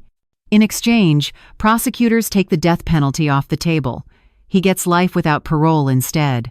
"Oregon doesn't have the death penalty anymore," I said. "It does for aggravated murder committed before 2025, and Richard's murder of Diane Peters qualifies. He's technically facing execution." The thought should have given me satisfaction. Instead, I felt nothing. "Do you want me to accept the plea deal?" Patricia asked. "What do you think I should do?" "I think a trial would be traumatic for you. You'd have to testify, relive everything. The defense would attack your credibility, even though they have no case. It would take months, maybe a year. And at the end, Richard would still end up in prison for life. And if we take the plea deal, it's over. Richard admits guilt publicly, goes to prison immediately. You never have to see him again. You can start healing." I thought about sitting in a courtroom, facing Richard across the aisle, hearing his lawyers call me unstable, paranoid, vindictive, defending myself against accusations I knew were lies but would still hurt. "Take the deal," I said. "I'm done. I just want this over." "Smart choice." Patricia paused. "There's more. Ashley's lawyer also contacted me. She's pleading guilty to conspiracy to commit fraud and elder abuse. She'll serve 8 years. Eligible for parole in 5. 8 years. For helping plan my murder, for marrying my son under false pretenses, for aborting Richard's baby and planning to lie about it. "It's not enough," Kevin said. He'd been listening on speaker. "It's what we can get," Patricia said gently. "And Kevin, it means you don't have to testify either. You don't have to face her in court." Kevin was quiet for a long moment. Then, "Okay. If it means Mom doesn't have to go through a trial, okay." Monday morning, November 3rd, Richard Wheeler appeared in Multnomah County Court and pleaded guilty to 9 counts, including murder, attempted murder, and financial fraud. I watched on the news from my apartment, unable to bear being there in person. The judge asked Richard if he understood he was waiving his right to trial. "Yes, Your Honor," Richard said. His voice was flat, emotionless. "And you understand you'll spend the rest of your natural life in prison?" "Yes." "Do you have anything to say to the court? To your victims?" Richard was silent for a long moment. Then he looked directly at the camera he knew I'd be watching and said, "No. I have nothing to say. No apology, no remorse, no acknowledgement of the lives he'd destroyed. The judge sentenced him to 9 consecutive life terms without possibility of parole. Richard Wheeler, 72 years old, would die in Oregon State Penitentiary. As they led him away in chains, I felt something inside me finally break free. Not joy, not relief, just release. It was over. That afternoon, the national news picked up the story. CNN ran a segment. Oregon man sentenced to life for decades, long pattern of abuse and murder. The New York Times published a feature article, The Serial Abuser Next Door, How Richard Wheeler Fooled Everyone for 50 Years. My phone exploded with interview requests. Good Morning America, The Today Show, 60 Minutes. Everyone wanted my story. You don't have to do any of them, Kevin said. But I thought of Catherine Morrison, of Diane Peters, of Jennifer Zhao and the 5 other women who'd come forward with their stories of Richard's abuse. I'll do one, I decided. One interview, on my terms. And I'll do it for them. For every woman who's been told she's crazy, who's been told she's paranoid, who's been gaslit and manipulated and made to doubt her own reality. I chose Jennifer Martinez from The Oregonian, the reporter who'd believed me from the beginning. The interview ran the following Sunday, November 9th. The headline read, I was married to a serial killer for 50 years. Margaret Wheeler's story of survival. Jennifer had captured everything. My pain, my strength, my determination to rebuild. And at the end, she asked the question everyone wanted answered. Margaret, what do you want people to learn from your story? I looked directly at the camera. I want people to believe women. When we say we're being abused, believe us. When we say something's wrong, believe us. Don't wait for proof. Don't wait for evidence. Just believe us. If this part touched something deep inside you, hit that like button so I know it reached you. Do you see your own reflection in this character's journey? Tell me in the comments your story might just inspire someone else. I paused, gathering my strength.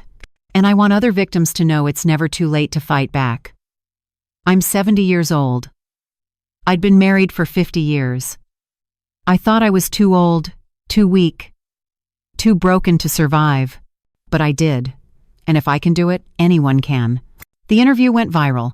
Within 24 hours, it had been viewed 15 million times. And in living rooms across America, women watched and recognized themselves, recognized their own situations, their own abusers. The National Domestic Violence Hotline reported a 47% increase in calls that week. I'd wanted justice. Instead, I'd started a movement. And yet, despite 15 million views and a national movement, I still woke up every morning with nightmares. 3 months later, February 2025, I sat in Dr. Rebecca Shaw's office for my weekly therapy session. The winter rain hammered against the windows of her downtown Portland practice, a sound that used to comfort me but now just reminded me that the world kept turning while I was still stuck. Margaret, you've made remarkable progress, Dr. Shaw said, her gentle voice cutting through my thoughts. You're eating regularly, sleeping better, your weight stabilizing. The physical healing is happening, but not the emotional healing, I finished. That takes longer, and that's okay. I stared at my hands that had kneaded dough for 40 years, that had built a business from nothing, that now trembled every time a stranger walked too close. I thought I'd feel different once Richard was in prison. Once it was over, I thought I'd feel free. What do you feel instead? Angry. The word exploded out of me. I'm so angry, Dr. Shaw. Angry that I lost 50 years to a monster. Angry that I can't trust my own judgment anymore. Angry that at 70 years old I have to rebuild everything from scratch. Tears streamed down my face. And I'm angry that even now, even with him locked away, he still has power over me. Because I'm still afraid. Still broken. Dr. Shaw leaned forward. Margaret, here's the knowledge I want you to understand. And this is important knowledge that took me years to learn in my practice. You're not broken. You're wounded. There's a difference. Broken things can't be fixed. Wounded things heal. What if I don't heal? I whispered. What if this is who I am now? Then you learn to live with the scars. But Margaret, you've already shown more strength than most people will ever need in their entire lives. The knowledge you've gained through this trauma, the knowledge of your own resilience that's real, that's yours. Richard can't take that away. That afternoon, something happened that would test everything Dr. Shaw had said. A letter arrived at my apartment. The return address made my blood run cold. Oregon State Penitentiary. Richard had written to me.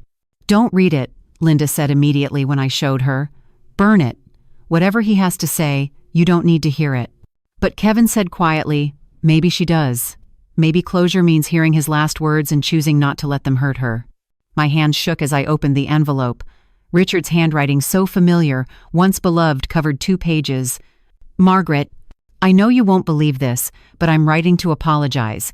Not because my lawyer told me to, not because I'm trying to reduce my sentence. There's nothing left to reduce. I'll die in here, and I've accepted that.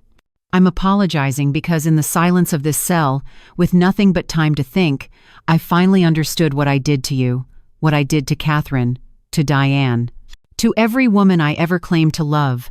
My vision blurred with angry tears. How dare he? How dare he try to seem human now? I was raised by a father who beat my mother daily, who told me women were property, who said real men took what they wanted and eliminated obstacles. I'm not making excuses, I'm giving you context you deserve. The truth is, Margaret, I never learned to love. I only learned to possess, to control. And when I couldn't control you, when your bakery became more successful than my career, when people respected you more than me, I decided to destroy you instead of celebrating you. You deserved a husband who was proud of you. Instead, you got a husband who was threatened by you. And I'm sorrier for that than I have words to express. I crumpled the letter, then smoothed it out and kept reading. I needed to know, needed to hear it all. Kevin came to see me last week. I don't know if you know that. He told me he hates me, that I'm dead to him, that he hopes I suffer every day for the rest of my life. And here's the thing, Margaret. I do suffer. Not because of prison, because I finally understand what I destroyed. I had a son who loved me, a wife who would have stood by me through anything, a life that most men would envy. And I traded it all for what? Money I couldn't spend. Power I couldn't wield. A mistress who never loved me. Just my bank account. I'm not asking for forgiveness. I don't deserve it. I'm just asking you to believe that I finally see the truth. And the truth is that you were always the strong one, always the survivor. And I was just a coward who destroyed beauty because I couldn't create it myself. I hope you rebuild your bakery. I hope you find peace. I hope you live another 30 years and die surrounded by people who genuinely love you, something I'll never experience. Goodbye, Margaret. I'm sorry I wasted your time on Earth. Richard. I sat there for 10 minutes, the letter in my lap, my whole body shaking with an emotion I couldn't name. "What does it say?" Linda finally asked. "He apologized," I whispered. "He actually apologized." Kevin grabbed the letter and read it, his face cycling through rage, disbelief, and something that might have been grief. "Do you believe him, Mom?" "I don't know," I admitted. "Part of me thinks it's another manipulation. Part of me thinks, maybe in the end, with nothing left to gain, he finally told the truth." "Does it matter?" Linda asked. "Does his apology change anything?" I thought about that. Thought about the 50 years of lies. The poison. The murder plots. The destruction. "No," I said finally. "It doesn't change what he did, but maybe it changes how I move forward. Because if Richard Wheeler, serial abuser and murderer, can finally admit the truth, then I can finally stop wondering if any of it was my fault. I can finally accept the knowledge that I was never the problem. He was." The next day, something extraordinary happened. I received a call from the National Domestic Violence Coalition. They wanted to create a foundation in my name, the Margaret Wheeler Foundation for Elder Abuse Awareness. "Your story has sparked a national conversation," the director, Samantha Chen, explained. "We have funding commitments of over $2 million. We want to provide education, resources, legal support for elderly victims of financial and emotional abuse. We want you to be the face of this movement. $2 million to help other women, to turn my nightmare into something meaningful." "Yes," I said without hesitation. "Absolutely yes." Over the next months, the foundation became my purpose. We launched support groups in 12 major cities, created a 24-hour hotline specifically for elder abuse, developed educational materials for families to recognize warning signs, and we collected stories, hundreds of them, thousands. Women like me who'd been gaslit, manipulated, stolen from, abused. Each story different in details but horrifyingly similar in pattern. The knowledge we gathered became the foundation for new legislation. Oregon passed Margaret's Law in May 2025, increasing penalties for elder financial abuse and making it easier for victims to recover stolen assets. 6 other states followed. The education we provided reached millions. We partnered with AARP to distribute materials to every member over 65. We trained doctors to recognize signs of abuse. We educated lawyers, judges, and social workers about the unique vulnerabilities of elderly victims. This knowledge, this education, it became my legacy. Better than any bakery. More important than any recipe. June 15, 2025, 8 months after the attack at my bakery. The new Rose Hill Bakery flagship location opened on Northeast Alberta Street, built on the ashes of the old one. But it wasn't just a bakery anymore. Half the space was dedicated to baking the ovens, the display cases, the tables where customers could enjoy their pastries. The other half was a community center. Meeting rooms for support groups, a small library with resources on financial literacy, legal rights, abuse recognition, a memorial wall with photos and names of domestic violence victims who'd lost their lives. Diane Peters's photo hung there. Catherine Morrison attended the opening and placed it herself. "This is how we honor her," Catherine said, tears streaming down her face. "We make sure her death meant something." That's the education future generations need to learn from those who came before. The opening was packed, over 500 people. Maria and David and the entire Rose Hill staff working the counters. Kevin greeting customers, his smile genuine for the first time in months. And me, standing at the podium, looking at all these faces, friends, strangers, survivors, and feeling something I hadn't felt in a year. Hope. A year ago I began, my voice amplified by the microphone. I thought my life was over. My husband was trying to kill me. My family was destroyed. My business was burning. I was 70 years old, 15 pounds underweight, and I wanted to give up. The crowd was silent, listening. But here's the lesson. The lesson I learned. Survival isn't about being unbreakable. It's about breaking and choosing to rebuild anyway. It's about taking your pain and transforming it into purpose. I looked at Kevin, who was crying openly now. Another lesson I learned. You're never too old to start over. Never too old to fight back. Never too old to matter.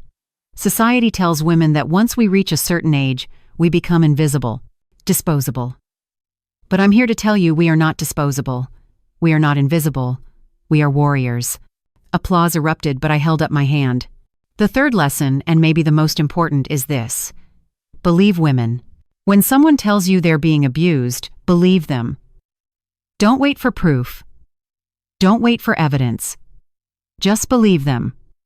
Because by the time the proof is visible, it might be too late. More applause, louder now. The fourth lesson I'll share with you today. Healing isn't linear. Some days I'm strong. Some days I can barely get out of bed. And both are okay. Give yourself permission to heal at your own pace.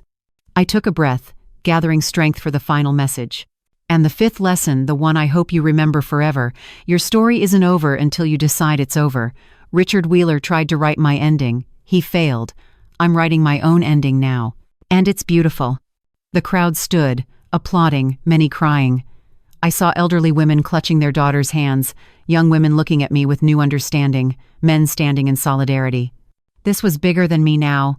This was a movement. This was change. That night, exhausted but fulfilled, I sat in my apartment with Kevin and Linda, drinking decaf coffee and eating leftover pastries. "I'm proud of you, Mom," Kevin said quietly. "Not just for surviving, for thriving, for turning horror into hope." "I had help," I said, squeezing his hand. "You never left my side, even when I was unbearable to be around. You're my mom. That's what family does." Linda raised her coffee cup. "To Margaret, the strongest woman I know, and to second chances. And to the knowledge that it's never too late to reclaim your life." We clinked our cups together, a small ceremony in a small apartment, but it felt like everything. Dear friends, if you're watching this story on the Voices of Auntie Rose YouTube channel, I hope Margaret's journey has touched your heart the way it touched mine. This isn't just a story about one woman's survival, it's education. It's education about recognizing abuse, about finding strength, about believing survivors. Please, if this story resonated with you, subscribe to Voices of Auntie Rose. Click that notification bell so you never miss our videos. We share stories like this every day, stories of resilience, of triumph over adversity, of the incredible strength of the human spirit. I'd love to hear from you in the comments. How did Margaret's story make you feel? Have you or someone you love experienced similar situations? What lesson did you take away? Share your thoughts, your feelings, your stories. Your voice matters. Your experience provides education for others who might be suffering in silence. And please, like and share this video. You never know who in your life might need to hear Margaret's message. Who might be suffering quietly, thinking they're too old, too weak, too broken to fight back. This education, this knowledge, it could save a life. Remember, you are not alone, you are believed, you are worthy of love and safety and peace. That's the ultimate education we hope to provide through every story we share. To everyone watching, I wish you health, happiness, and peace in your daily life. May you find strength in difficult times. May you surround yourself with people who genuinely love you, and may you always remember that your story isn't over until you decide it's over. Thank you for being part of the Voices of Auntie Rose community. Thank you for listening, for caring, for believing. Take care of yourselves. Be kind to one another. And I'll see you in the next video. Goodbye, dear friends. Until we meet again.